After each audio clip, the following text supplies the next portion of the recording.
Bismillahirrahmanirrahim. Assalamualaikum warahmatullahi wabarakatuh. Bismillahirrahmanirrahim. Alhamdulillahirabbil alamin. Wassalatu wassalamu ala Rasulillah sallallahu alaihi wasallam wa ala alihi wa sahbihi wa mawala. Rabbi shrah li sadri wa yassir li amri wa hlul 'uqdatam min lisani yafqahu qawli. Amin ya rabbal alamin. Allahumma rizqna al-ikhlas fin niyati wal qaul wal amal. Amma ba'd, teman-teman yang dirahmati Allah Subhanahu wa taala,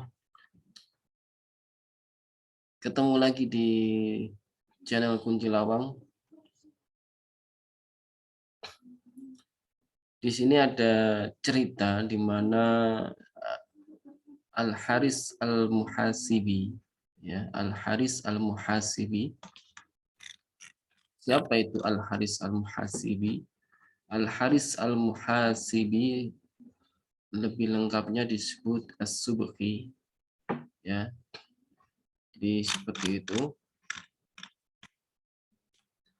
Al-Haris Al-Muhasibi, beliau bernama Al-Haris bin Asad Al-Muhasibi, mempunyai kunyah atau panggilan Abu Abdullah yang berasal dari Basrah.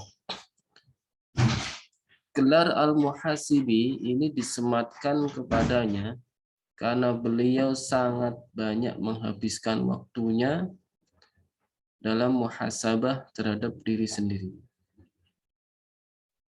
Ya, senangnya mengkoreksi dirinya sendiri, muhasabah terhadap diri sendiri. Beliau adalah seorang al-arif billah terkemuka, guru dari Al-Junaid Al-Baghdadi. Guru dari Al-Junaid Al-Baghdadi. Dan juga guru kaum sufi yang ada di masanya. Beliau juga bermadhab kepada Imam Asy-Syafi'i. Al-Haris Al-Muhasibi ini mengambil riwayat hadis, di antaranya kepada Yazid bin Harun dan lainnya. Sementara yang mengambil riwayat hadis darinya di antara Abul Abbas bin Masruq, Ahmad bin Hasan bin Abdul Jabbar As-Sufi, Al-Junaid Al-Baghdadi, Ismail bin Ishaq As-Saraj, Abu Ali Al-Husain bin Khairan Al-Faqih dan lainnya. Jadi yang mengambil hadis dari Al-Haris Al-Muhasibi ini banyak sekali, ya. Termasuk Al-Junaid Al-Baghdadi. Diriwayatkan bahwa Al-Haris Al-Muhasibi ini mendapatkan warisan dari ayahnya. Warisan dalam apa bentuknya? Yaitu 70.000 dirham. Warisannya apa? 70.000 dirham, yaitu uang sebanyak 70.000 dirham. Warisan yang lainnya juga ada berupa tanah dan warisan yang lainnya yang banyak yang tidak disebutkan di sini dalam kitab ini. Namun sedikit pun, ya, maksudnya sedikit pun beliau tidak mengambil warisan itu, tidak sedikit pun, tidak secuil pun, tidak sepeser pun mengambil warisan yang dari ayahnya itu. Kenapa? Karena ayahnya memiliki kecenderungan kepada faham Mu'tazilah. Paham apa? Mu'tazilah.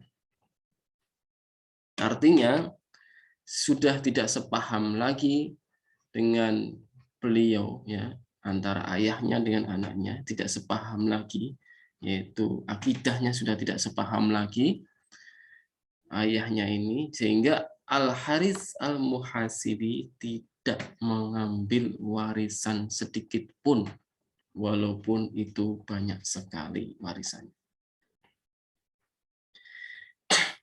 Ayahnya ya mempunyai kecenderungan kepada faham Mu'tazilah. Sedangkan Al-Haris Al-Muhasibi, beliau bermahadab Imam Syafi'i Ahlus Sunnah wal Jamaah. Kemudian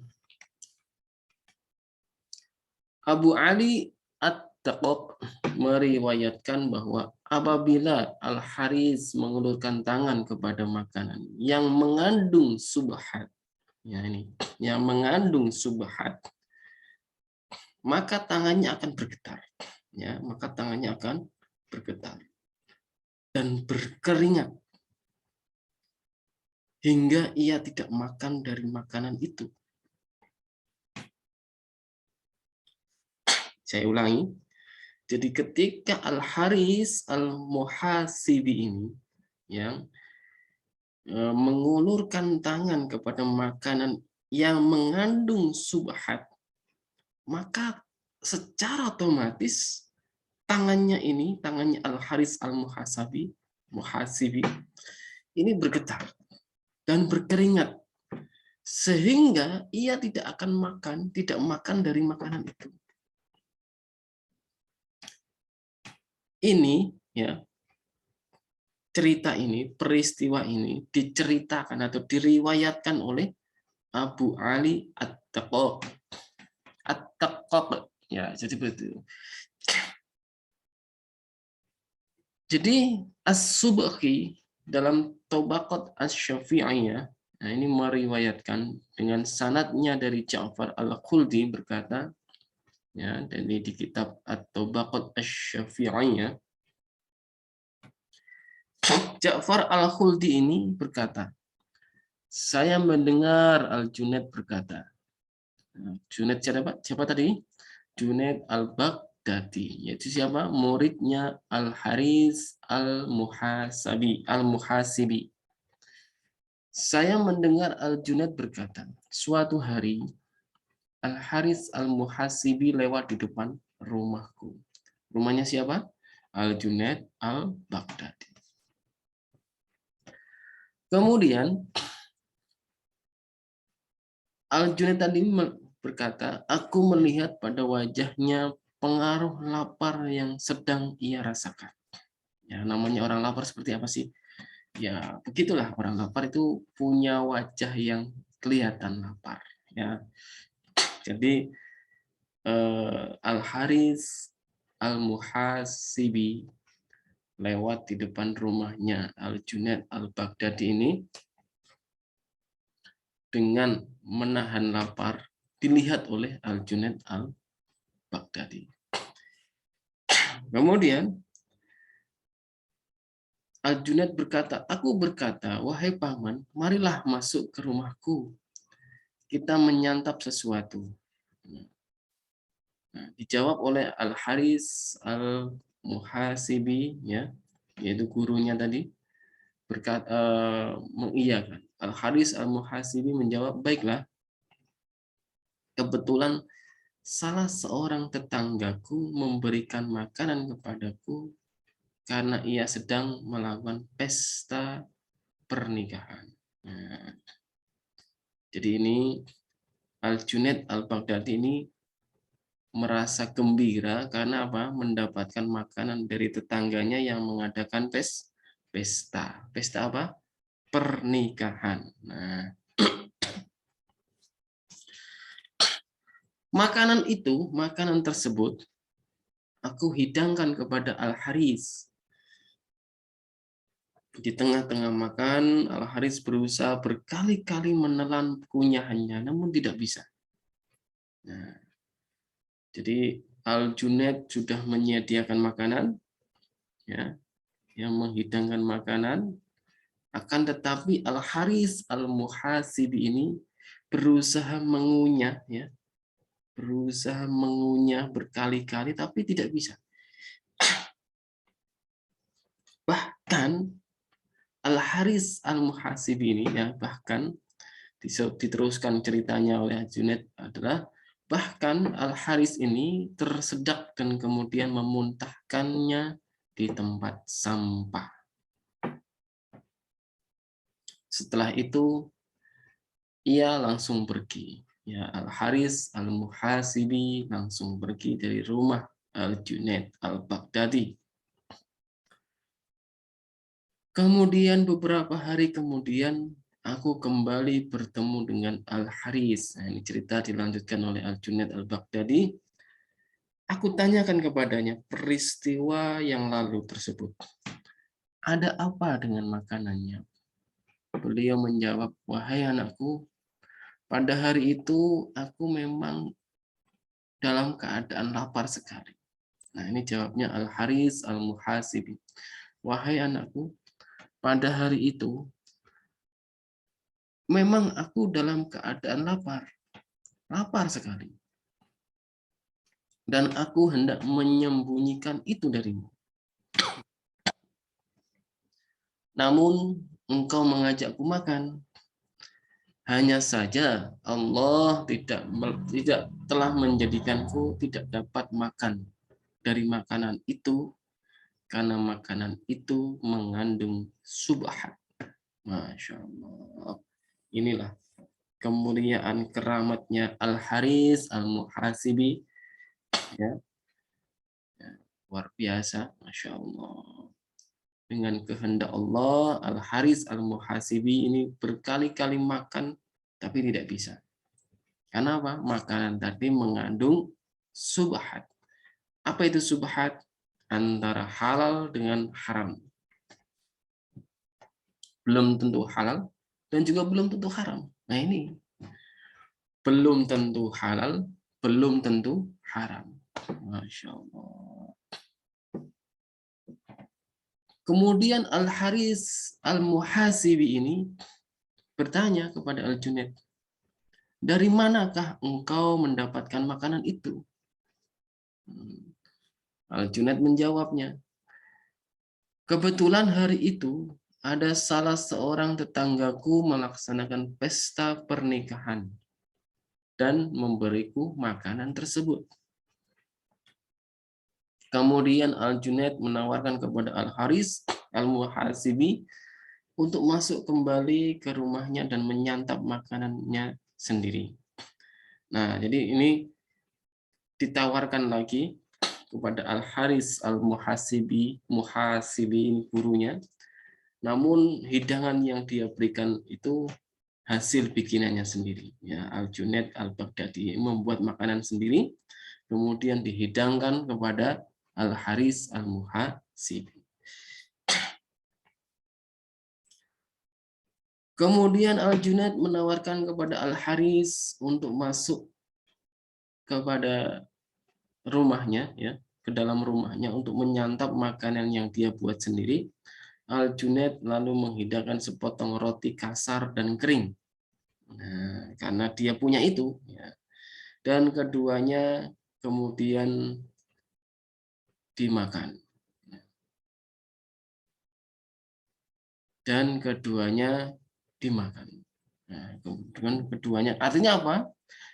Baik Al-Haris Al-Muhasibi dan juga Al-Junaid Al-Baghdadi sama-sama memakan roti kering, roti kasar dan kering. Karena apa? Yang dia punya itu. Nah, seperti itu. Kemudian Al-Haris Al-Muhasibi berkata kepadanya, wahai anakku, jika engkau jika engkau kedatangan seorang fakir atau jika datang seorang fakir semacam saya, maksudnya ya, jika datang seorang fakir ya, semacam saya, maka suguhilah makanan semacam ini. Maksudnya semacam ini adalah makanan yang halal, yang jelas-jelas halal, walaupun itu adanya cuma roti. Maksudnya begitu, ya. Jadi maksudnya semacam ini itu maksudnya adalah makanan yang jelas halal dan walaupun hanya sepotong roti kering atau kasar. Masya Allah. Begitulah ulama kita dahulu. Nah, kemudian diriwayatkan bahwa pada awal mulanya, berita yang sampai kepada Imam Ahmad bin Hambal tentang kepribadian Al-Haris Al-Muhasibi ini berita-berita yang tidak baik dan tidak benar. Nah, jadi Al-Haris Al-Muhasibi ini sezaman dengan Al-Imam Ahmad bin Hambal.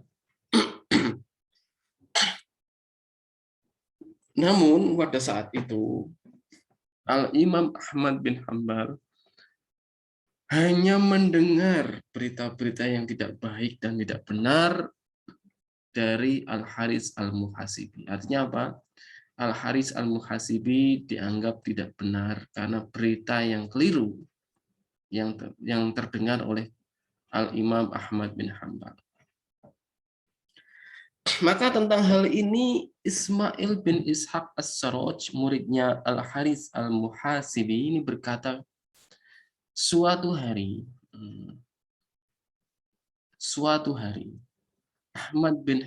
Al-Imam Ahmad bin Hambal berkata kepadaku, saya dengar bahwa, nah ini perkataan Al-Imam Ahmad bin Hambal kepada Ismail bin Ishaq As-Sarraj. Al-Imam Ahmad bin Hambal berkata kepadanya, saya dengar bahwa Al-Haris Al-Muhasibi sering datang ke rumahmu. Bagaimana bila engkau kembali mengundangnya juga para sahabatnya, sementara aku berada di rumahmu tanpa terlihat oleh mereka, supaya aku mendengar apa yang mereka bicarakan. Ini Al-Imam Ahmad bin Hambal ingin tahu kebenaran dari seorang Al-Haris Al-Muhasibi seperti itu. Benar-benar pengen tahu dengan sendirinya, bukan kata orang. Nah, seperti itu. Kemudian Ismail bin Ishaq menyetujuinya, yaitu permintaan dari Al-Imam Ahmad bin Hambal. Kemudian setelah menemui Al-Haris, Ismail bin Ishaq berkata kepadanya, wahai Syekh, datanglah bersama jamaahmu malam ini ke rumahku, kata Ismail, ya muridnya Al-Haris Al-Muhasibi. Bawalah mereka semua. Nah, seperti itu permintaannya. Al-Haris menjawab, mereka sangat banyak. Engkau jangan menyibukkan diri dengan makanan dan minuman. Ini jawaban dari gurunya tadi.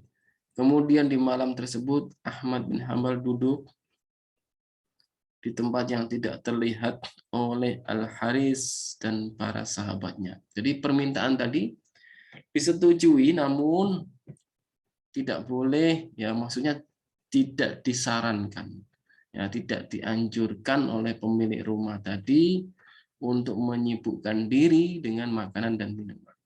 Boleh-boleh saja mengundang ya jamaah dan Imam Al-Haris Al-Muhasibi ini dan para jamaahnya ke rumah, namun si pemilik rumah sudah diwanti-wanti atau sudah dikasih tahu bahwa tidak boleh menyibukkan diri dengan makanan dan minuman. Bisa saja gitu, maksudnya begitu. Walaupun tanpa makanan dan minuman nggak apa-apa, nggak masalah. Nah, kemudian pada saat itu akhirnya mereka Al-Haris Al-Muhasibi ini dan para jamaahnya datang ke rumahnya, sedangkan Imam Ahmad bin Hambal sudah duduk di tempat yang tidak terlihat oleh Al-Haris Al-Muhasibi dan para jamaahnya dan para sahabatnya. Setelah mereka makan ala kadarnya, ya karena memang ya adat seorang muslim adalah menjamu seorang tamu, menjamu para tamu, ya memuliakan tamu ya dengan makanan dan minuman, tapi ala kadarnya saja. Setelah mereka makan ala kadarnya, mereka terdiam. Tak ada seorang pun yang berbicara. Ini begini. Terdiam. Tidak ada seorang pun yang berbicara hingga menjelang pertengahan malam datang. Masya Allah. Saat itu tiba-tiba salah seorang mereka bertanya satu permasalahan kepada Al-Haris. Ada seorang bertanya. Dan ketika Al-Haris menjawabnya, ternyata semua orang yang ada di rumah tersebut menangis karena jawaban itu. Luar biasa. Semakin luas penjabaran Al-Haris, tangisan di rumah tersebut semakin menjadi-jadi. Jadi ada seorang jamaah yang bertanya kepada Al-Haris Al-Muhasibi, dijawab oleh Al-Haris Al-Muhasibi. Diterangkan, satu pertanyaan dijabarkan dengan jawaban yang sangat luas, sangat lugas, dan detail sekali. Semakin detail, semakin luas, seluruh para jamaah menangis sejadi-jadinya. Kemudian semakin luas penjabarannya Al-Haris, tangisan di rumah itu semakin menjadi. Sehingga Ismail bin Ishaq As-Sarraj kemudian mendatangi tempat persembunyian Ahmad bin Hanbal dan ternyata ia mendapatinya sudah dalam keadaan pingsan. Masya Allah. Ternyata mendengar jawaban itu Al-Imam Ahmad bin Hanbal sudah pingsan. Subhanallah. Setelah siuman, Ahmad bin Hanbal berkata kepada Ismail bin Ishaq, saya tidak pernah melihat dan tidak pernah mendengar ucapan-ucapan kaum semacam ini.